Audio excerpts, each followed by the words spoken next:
These are 9 amazing houseplant care tips that I live by that really help me keep my houseplants looking fantastic all year and will help you become a better plant parent.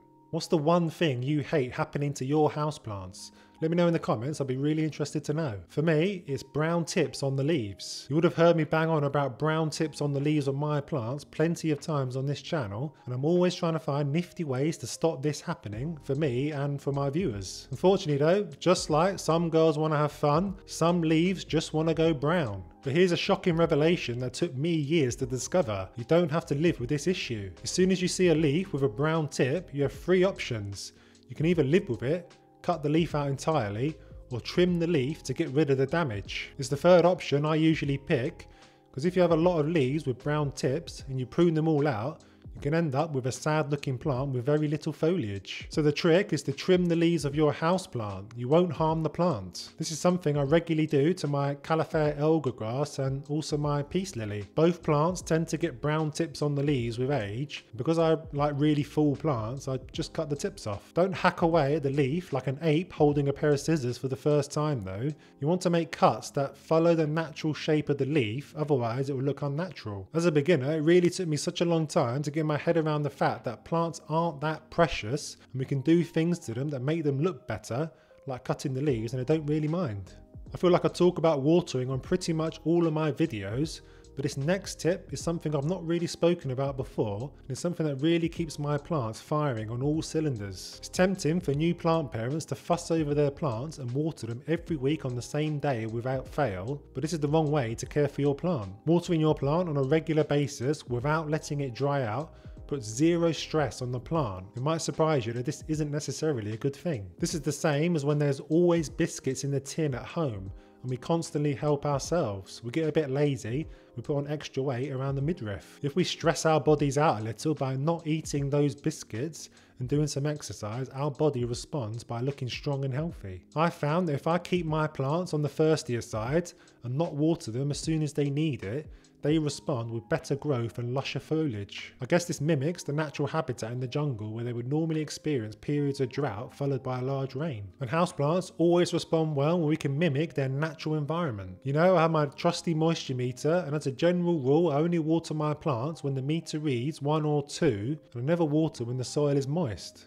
Terracotta pots are one of the most popular options for displaying houseplants because they look great and are generally pretty cheap. Using them though can catch people out, just like they have with me with various plants I have in terracotta pots struggling. The reason for this is because terracotta is porous and usually bought unglazed, so moisture is released much quicker than with plastic nursery pots. This means any plant that we have in an unglazed terracotta will dry out twice as fast as other plants, if not quicker. Think of glazing as insulation for plant pots. Old Victorian houses with no insulation lose the heat 10 times quicker than a fully insulated new build, and glazing works in a similar way but with moisture. The glazing slows down the moisture being released from the sides of the pot. Using unglazed pots can be great for plants if you're prepared, because they reduce the risk of overwatering plants. Soil evaporates much quicker and the roots don't have the chance to sit in soggy soil and become rotten. It's when we're unaware of the porous nature of terracotta that our plants suffer from a lack of moisture in the soil, particularly if we're not probing our plants regularly. So I struggled with this with my Peperomia hope that was losing stems at a rapid rate. It took me ages to realise that I was drying out the plant too quickly because of the pot it was in. And when I did inspect the roots, I found that the soil was absolutely bone dry,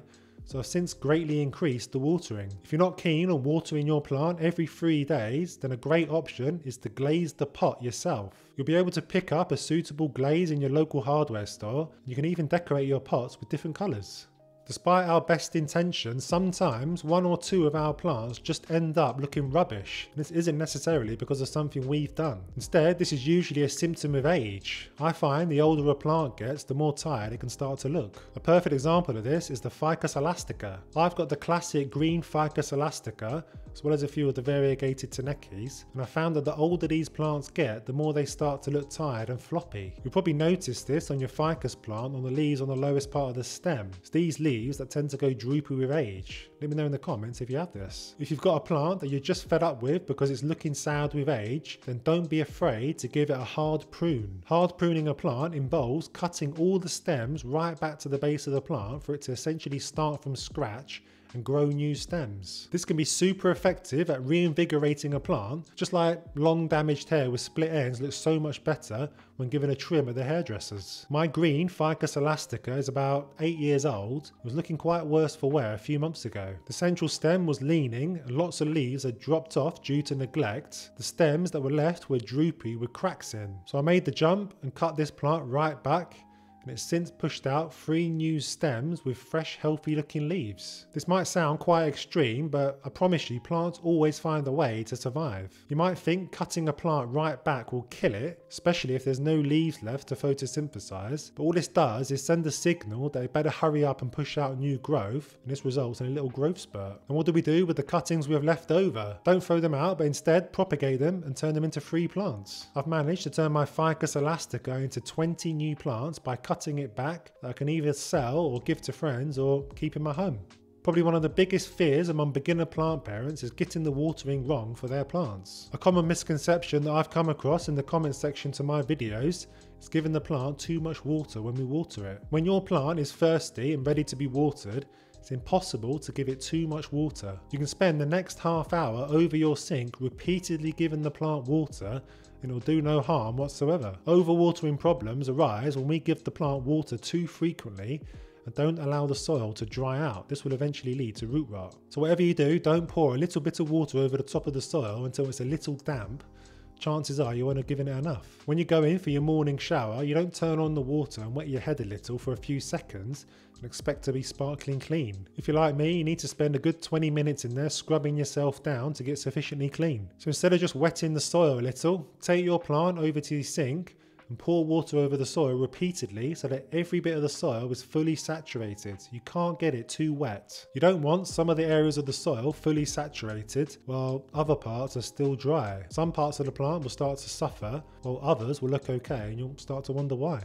I've been sharing these videos on YouTube for about a year now, and by far the most popular comment that I always get is, what soil mix do I use for my plants? Now, I'm no biologist or soil expert by any means, but my belief is we should keep it as simple as possible. And the main reason for this is cost. A simple soil mix that you can make yourself with ingredients you can get near you much cheaper than a premium soil mix with lots of fancy ingredients that we don't really know what they are. I'm not necessarily knocking those products. I'm sure they contain things that are beneficial to plants, but I do think you only need 2 ingredients for decent soil for houseplants. And the key word there is decent. Doesn't need to be outstanding. Most plants will happily live in any soil you give them. After all, they don't have the opportunity to be that fussy in the wild. So the first ingredient we need is compost. You can pretty much use any compost you like. It doesn't have to be the finest worm castings from virgin worms to be effective. I simply pick up a 100-litre bag from a local garden centre, and I usually pick up the cheapest one. As long as it's actually compost and contains some nutrients, you're good to go. The second ingredient you need is something to increase drainage in the soil, such as perlite, horticultural grit or vermiculite. And this is important to create air pockets in the soil which increases oxygen around the plant's roots. It's a lack of oxygen in the soil that kills roots, not just too much water. So I use about 5 parts compost to 2 parts perlite in my mix,